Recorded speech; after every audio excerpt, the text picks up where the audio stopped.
Hello. Hello mister Kumar, நாங்க Mumbai commissioner ஆபீஸ்ல இருந்து கால் பண்றோம். சார் சொல்லுங்க சார்.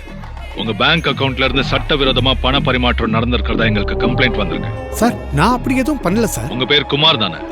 ஆமா சார். மிஸ்டர் குமார், உங்க பேங்க் அக்கவுண்ட்ல இருந்து தான் பணம் போயிருக்கு. உங்களோட அக்கவுண்ட்ல இருந்து தான் நேத்து 6 கோடி ரூபாய் டிரான்சாக்ஷன் நடந்திருக்கு. ஐயோ சார், நான் எந்த பணமும் அனுப்பல சார். அது அனுப்புனது யாருன்னு எனக்கு தெரியாது. அத பத்தி எல்லாம் எங்களுக்கு தெரியாது. எதுவா இருந்தாலும் நாங்க ரூல்ஸை மட்டும் தான் ஃபாலோ பண்ணுவோம். சார் இப்ப நாங்க சொல்றதை நீங்க கேளுங்க. இப்போல இருந்து அடுத்த 4 மணி நேரத்துக்கு நீங்க ஒரு ரூம்ல தனியா தான் இருக்கணும்.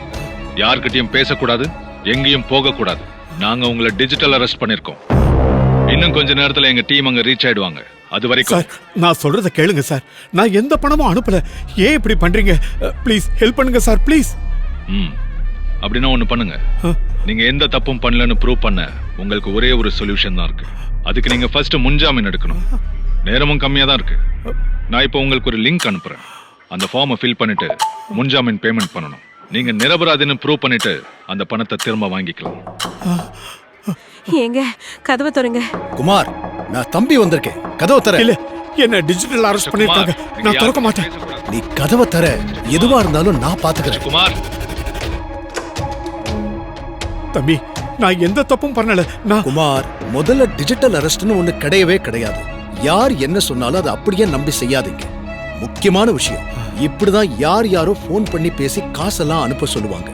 அதெல்லாம் நம்பி நீங்க ஏமாந்து போகாதீங்க. இது டிஜிட்டல் மோசடி.